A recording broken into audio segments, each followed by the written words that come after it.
tema de inflación, que aparece además en un año electoral como el tema principal de preocupación por lo que significa más la progresiva pérdida de poder adquisitivo. Y esto, hablábamos tempranito de qué quieren decir algunos dichos, ¿no? Y uno de los cuales decíamos correr la coneja, esa cosa no llegás nunca. Bueno, los salarios hace ya más de 3 años que vienen corriendo la coneja contra la inflación y pierden, siempre les gana la inflación. Matías Ragnarsson es economista jefe de Colatina. ¿Cómo andas, Matías? Buen día. Buen día, María, ¿cómo estás? ¿Todo bien? Bien, bien. Bueno, pareciera en un país en el que venimos de inflación de arriba del 4%, llega un número del 3,3% y dices, mira qué bien, bajó la inflación. Pero ¿de dónde venimos también, no? Exactamente, sí. Cuando uno mira la película, pareciera que estamos mejor. El 4,8% de marzo quedó muy lejos del 3,3% de mayo, que es una buena noticia. Obviamente que baje la inflación siempre es una buena noticia. Ahora bien, cuando uno lo compara con los objetivos que tenía el gobierno a principio de año, que era un 29%, ya la inflación acumuló 21,5%. En 5 meses. En 5 meses y el gobierno quería 29 en 12. Exacto, y va a estar en 25% en el primer semestre, con lo cual va a ser muy, muy difícil que se cumpla ese objetivo, y ya se ve por eso que las paritarias se empiezan a reabrir. Pero no solo este 29% del presupuesto, sino también el número del año pasado, el 36% del año pasado. La inflación, para no acelerarse en 2021, debería estar alrededor de 1,5% en el segundo semestre, y obviamente también es muy difícil.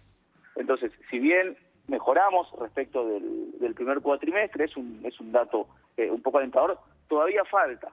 Lo bueno ahí es que cuando uno mira las proyecciones, efectivamente se ve que va a seguir bajando. Cuando uno toma, por ejemplo, el relevamiento de mercado que publica el Banco Central, se ve una inflación promedio de 2,8% para el segundo semestre, que es un valor que, por ejemplo, no tenemos de septiembre del año pasado. Entonces, va a seguir bajando, pero el gran problema es que sigue en niveles muy altos. Entonces, claro, al mirar la foto, no solo la película, sigue siendo muy preocupante. Y también eso vos recién decías, que los salarios no reaccionan, no responden. Todavía es semejante nivel de inflación. De acá a fin de año, ¿qué calculas, Matías, en un escenario optimista que termine el número de inflación? Yo calculo alrededor del 45%. Para eso tendríamos que tener una inflación cercana al 2,5% en el segundo semestre. Y si bien es optimista, sobre todo mirando de dónde venimos, la inflación estuvo en 4% en la primera mitad del año, es un escenario que no es imposible, con un dólar congelado, con las tarifas que no suben. Es un escenario que es alcanzable, y se llegaría a las elecciones con una inflación moderada y sobre todo menor a la de la segunda mitad de la gestión de Macri, que es por ahí donde estamos más parecidos ahora. El gran problema es que se están acumulando muchos atrasos en este contexto. Entonces, se está bajando la inflación, pero a un costo muy alto.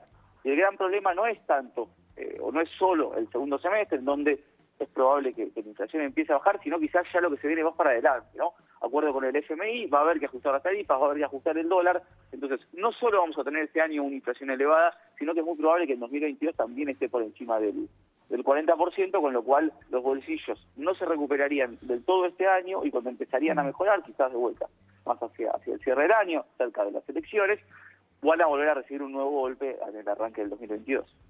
Ahora, el tema, mientras tanto, ayer Martín Guzmán también defendía el tema fiscal, ¿no? Porque con los salarios perdiendo contra la inflación, él tiene una presión, digamos, sobre todo de una parte del kirchnerismo, decir, bueno, mejora el gasto, empecé a meter más plata en la economía, que las jubilaciones se recuperen un poco, pero él de alguna manera dice, si tengo una inflación tan alta y me pongo a emitir y el déficit se me va, esto es finito también, porque está cerca de una...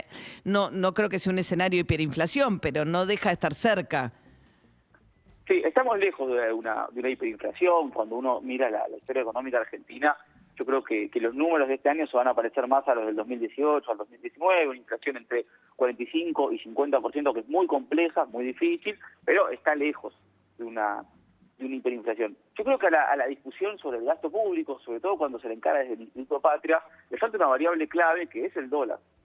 ¿Sí? El gobierno, si no emite más, o en realidad si emite más, si el Banco Central le vuelve a dar a la maquinita, como lo hizo el año pasado, lo más probable es que se vuelva a disparar la brecha, que se vuelvan a disparar los dólares financieros, y que las reservas, que el año pasado bajaron un 65%, este año no aguanten.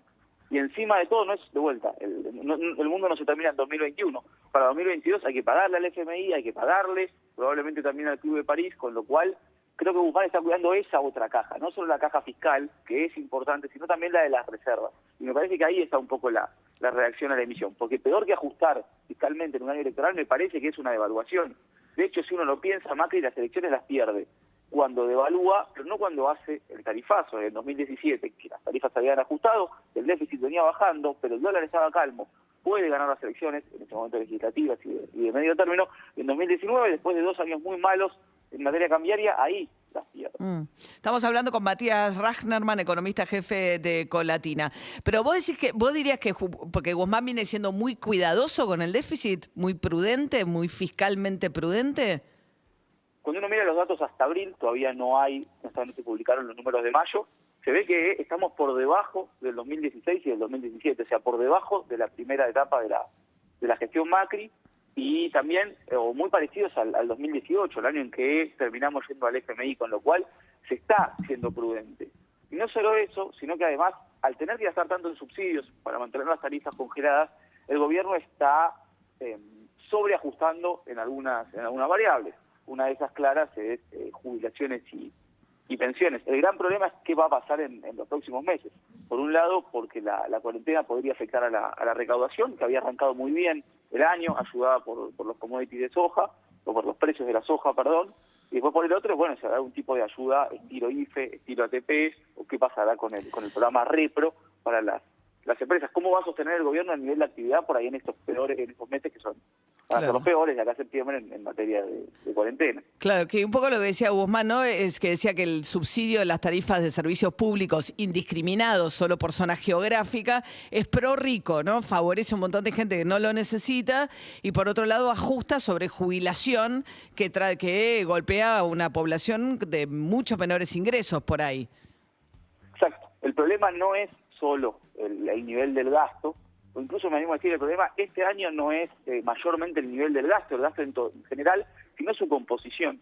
El gobierno, al no hacer una tarifa segmentada, al no ir hacia un esquema por ahí un poco más progresivo, en donde los sectores de menores recursos reciban un poco más de ayuda y los sectores o los hogares de mejor posición no la reciban, termina gastando plata por ahí en algunos sectores que no lo necesitan. Incluso si uno lo piensa crudamente a nivel electoral, no lo van a votar. Porque los jubilados son mayoritariamente, en realidad se supone que a mayor edad más tendencia a votar por el PRO y cuanto más joven más tendencia a votar por el oficialismo. Esto varía, obviamente, pero en términos generales.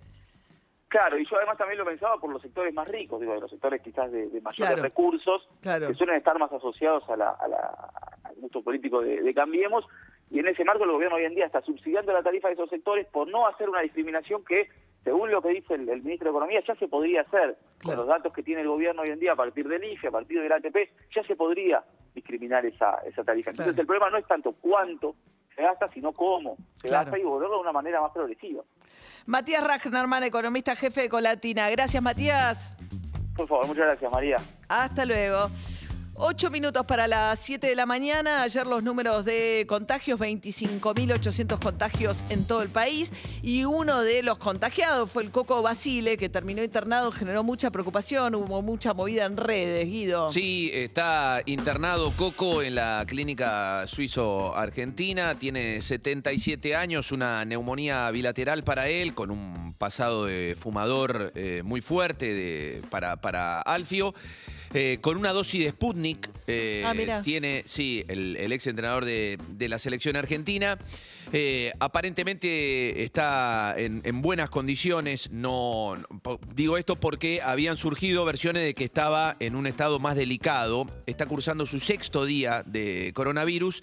Levantó fiebre el fin de semana y decidieron internarlo. Está por ahora en una habitación común, Basile. Nunca se sabe, lamentablemente, ¿no? Con esto dicen que los días más delicados son hacia el día 10 de estar cursando el coronavirus. Susana Jiménez también sigue internada en Uruguay. Hubo versiones cruzadas ayer de un periodista uruguayo que decía que estaba